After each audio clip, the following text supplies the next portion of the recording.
Avec Nicolas, nous allons vous parler, nous allons faire un regard croisé sur l'arrestation de Pavel Durov. Ce nom a été évoqué en début de Panneau Crime. Et nous, on va vous parler des conséquences, on va dire, dans le paysage cybercriminel, parole à Nicolas, et dans le paysage juridique, voir un petit peu quelles ont été les, on va dire, les innovations juridiques et judiciaires qui ont fait couler beaucoup d'encre au mois d'août. Alors, tout d'abord, la question qu'on va se poser, c'est pourquoi Telegram est un outil aussi apprécié des cybercriminels. C'est un outil qui peut être vu complémentaire au dark web traditionnel, les forums, les marketplaces, mais il bénéficie d'un nombre de fonctionnalités et de caractéristiques qui le rendent très attractif. Jusqu'à récemment, il y avait eu une absence de modération de contenu et de coopération avec les forces de l'ordre. On verra que ça a un petit peu changé. Mais aussi, voilà, le partage de fichiers assez volumineux quand même, et le téléchargement assez facile de ces fichiers, contrairement à ce qu'on peut avoir sur Tor parfois, où il y a des serveurs très instables. Un nombre très important d'abonnés par canal, l'utilisation de bots, qui peut être très utile, par exemple pour la gestion de groupe, l'intégration d'autres services type attaque DDoS ou malware as a service. On en verra quand on parlera des infostealers. Mais aussi, et c'est très important, le confort d'usage d'un réseau social, c'est très pratique, on peut le télécharger très rapidement, avoir accès à tout un tas de choses, et puis c'est aussi 900 millions d'utilisateurs actifs, alors que, voilà, encore une fois, sur le dark web, on a des forums et des marketplaces qui recueillent quelques dizaines de milliers d'utilisateurs au maximum, et dont l'usage, l'accessibilité est quand même assez compliqué parfois. Et puis, c'est pas anecdotique, il n'y a pas d'exit scam sur Telegram. Les forums du type Étudarc ont connu un certain nombre, et ça avait quand même beaucoup érodé la confiance des acteurs qui étaient sur ces écosystèmes.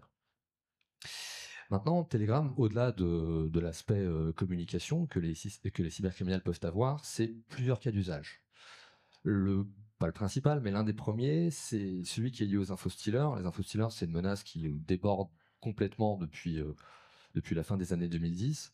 Et Telegram est un facteur vraiment aggravant de cette menace parce que déjà il permet la publication en masse d'identifiants en clair qui ont été volés à des postes à travers ces infostealers, mais aussi la mise à disposition de l'usage de ces stealers à travers le modèle du malware as a service qui est grandement favorisé par Telegram.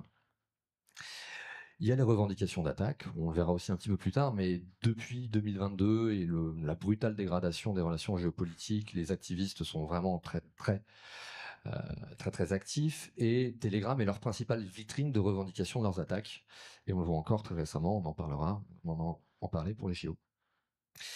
Et puis Telegram, c'est aussi le partage de schémas de fraude, la fraude au retour, la fraude, le carding, les scamas, les schémas de phishing, etc. Et donc beaucoup de la petite cybercriminalité utilise Telegram pour le partage de ces schémas. Mais je te laisse prendre la parole sur la suite en ce qui concerne la fraude.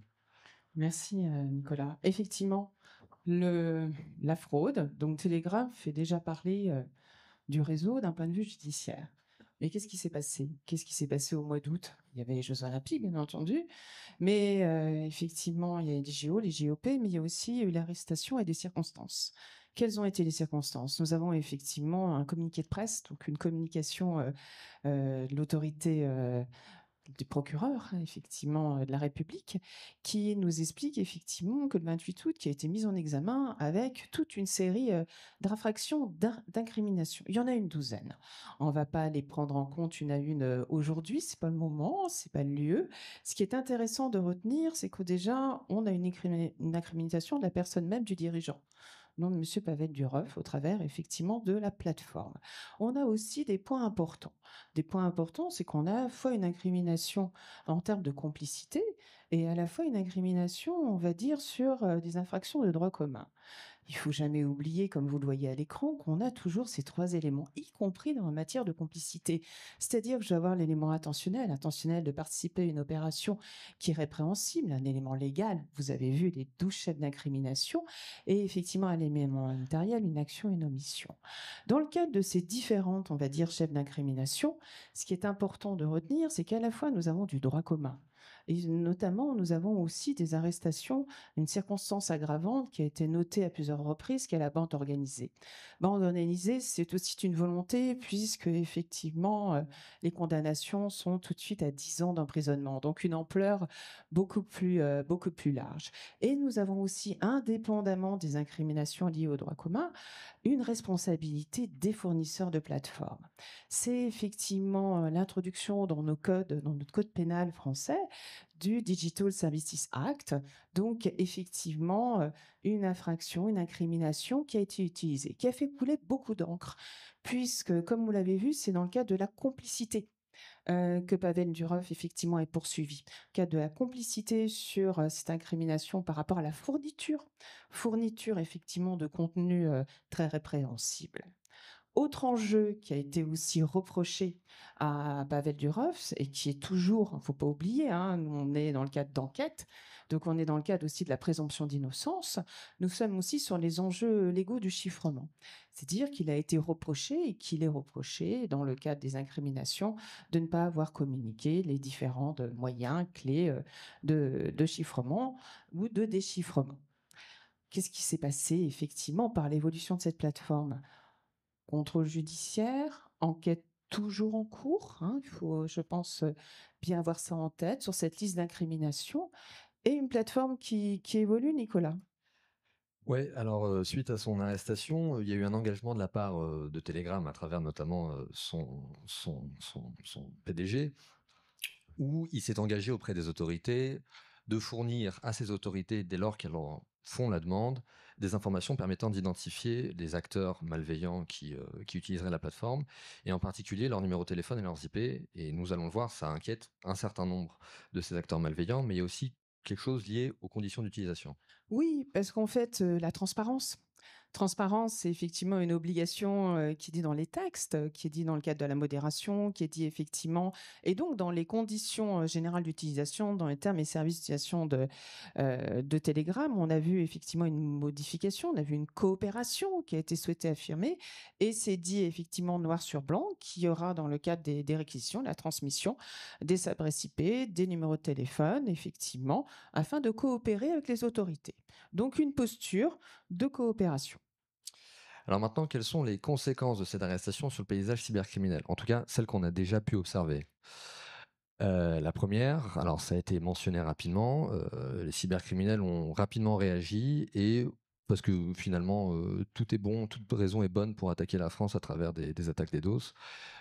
Énormément d'organisations françaises en ont fait les frais. Et pourquoi? Bah parce que aussi, lorsque le PDG de l'outil favori d'un certain nombre d'acteurs pour mener leurs activités est arrêté et s'engage à coopérer avec les forces de l'ordre, ça les fait réagir. On a aussi vu un certain nombre de groupes qui ont pris position en disant qu'ils arrêteraient d'utiliser Telegram. En fait, ça s'est pas réellement passé, ou en tout cas très peu. Et une effervescence sur un certain nombre de forums du Deep et du Dark où ils ont essayé de trouver des alternatives, un petit peu une sorte de benchmark de ce qui pouvait être fait au-delà de Telegram. Et donc évidemment, ils ont discuté de Discord, de Signal, d'autres messageries type Matrix, Jabber, Tox, etc. Mais jusqu'à présent, comme on va le voir, Telegram est quand même très utile. Si tu veux, pour la partie Oui, judiciaire. effectivement, la partie judiciaire, donc on disait une coopération, changement des politiques, une adhésion aussi dans le cadre à des associations à des luttes contre la pédopornographie, donc une volonté effectivement de s'inscrire dans la coopération, dans la lutte contre une criminalité, y compris sur la pédopornographie. Ce qui est important, je l'ai dit, je le redis, c'est que nous sommes aussi dans cette coopération, donc l'arrestation, les procédures qui sont en cours, fait aussi qu'il y a d'autres procédures qui sont enclenchées suite à la coopération. Ce qui semble logique, effectivement, puisque, comme Nicolas le disait, il y avait aussi énormément de cybercriminels qui étaient sur la plateforme et qui échangeaient. Donc, des enquêtes et d'autres enquêtes, on va dire, qui aboutissent à toutes les arrestations, qui est logique. Qu'est-ce qu'on peut dire actuellement? On le disait, c'est qu'effectivement, contrôle judiciaire, procédure en cours, et je pense qu'on aura lieu et continue à en parler en 2025 de cette affaire et des suites des enquêtes.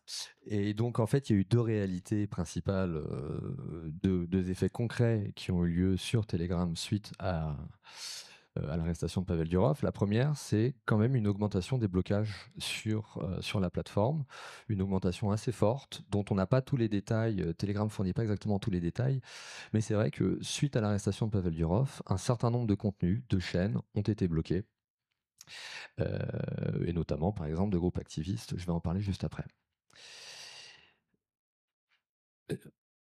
Mais la deuxième réalité, c'est que malgré cela, en fait, Telegram reste, en tout cas aujourd'hui, la plateforme qu'elle a toujours été pour les cybercriminels. Parce que, on l'a vu, ses fonctionnalités, ses caractéristiques la rendent extrêmement attrayante et aujourd'hui, à ce stade, aucun autre outil ne permet de l'utiliser, enfin ne permet de fournir les mêmes caractéristiques. Il est aussi facile de contourner les mesures qui ont été mises en place, utilisation de numéro de téléphone unique, VPN, etc. Et puis beaucoup de chaînes de backup d'un certain nombre de groupes, par exemple No Name qui est un groupe activiste assez connu, quand il se fait straquer par exemple sa chaîne Telegram, recourt à des chaînes de backup, ce qui par ailleurs rend le travail des analystes qui les surveillent un petit peu plus compliqué. Donc il est difficile de savoir ce que ça va donner dans le temps, malgré les évolutions qu'on a pu voir. L'enquête est encore en cours, donc on verra bien au cours de l'année 2025 ce que deviendra Telegram et Pavel Durov au regard du droit et de la cybercriminalité. Merci. Merci.